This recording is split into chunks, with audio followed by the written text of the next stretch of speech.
কালী পূজার জন্য যে একটা বড় নেতার বাড়িতে যেতে হবে এটা আমি স্বপ্নে ভাবছিলাম না। হ্যালো গাইস, আমার নাম রাহুল, তোমাদেরকে ডেট হাইড্রি শো নাম্বার দিনে স্বাগতম জানাচ্ছি। আপনাদের মাঝে যে 2 দিন ব্লগ শেয়ার করতে পারিনি তার রিজন হলো এখানে আমরা করব কালী পূজা, তার জন্য এখন যাব আমাদের প্রাক্তন এমএলএ অর্থাৎ ভোমেন রায়ের বাড়িতে। তো যাওয়ার জন্য আমরা 2 জন বাইকে উঠে গেলাম। আমার লগে রয়েছে দাদা আর পিছনে রয়েছে 2 জন। তো দেখো গাইস, রোদটা দিয়েছে, ভীষণ রোদটা দিয়েছে। তো গাড়িতে তেলটা ভরে নিলাম, তেল ঢুকতে এসে। তো গাইস, আমরা যেতে যেতে দেখি কি সুন্দর ভিউ, তার জন্য তোমাদের মাঝে আমি এই ভিউটা শেয়ার করলাম। তো ভিউটা দেখো, আমাদের টুলুঙ্গিয়ার সামনে যে পাহাড়টা আছে ওটার ভিউ দেখো গাইস, কি সুন্দর ভিউ। তো গাইস, ভিউটা দেখতে দেখতে এসে বললাম আমাদের প্রাক্তন বিধায়ক ভোমেন রায়ের বাড়ির সামনে।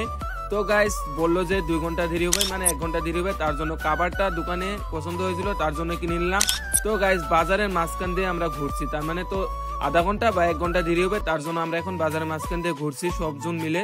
তো গাইস, ঘুরতে ঘুরতে বললো যে ভোপেনরা এসে পড়েছে, তার জন্য তাকে নিমন্ত্রণটা জানিয়ে আমরা এসে বললাম। তো গাইস দেখো, এখানে আমরা মানে 4 জন মিলে ফটোশুট করে নিলাম। এখানে দেখলাম ফটো ভালো এসেছে, তার জন্য 4 জন মিলে ফটোশুট করে নিলাম। তো গাইস, ওখান থেকে আসার পরে বাড়িতে ভাত সাত খেয়ে এসে বললাম রান করতে। তোমাদেরকে বললাম যে টুলুঙ্গিয়া পাহাড়টা, ওখানে আমরা এসে বললাম রানটা করতে। তো ফাইনালি গাইস, আমার রানটা শেষ হয়ে গেল। তো ভিডিওটা এত বড় করতে চাই না। তো আই হোপ আমার ভিডিও যদি আপনাদের ভালো লাগে, লাইক শেয়ার এন্ড সাবস্ক্রাইব করে দিও। আর ডেট হাইড্রি চ্যানেল লোকে থাকো। তো বাই বাই গাইস।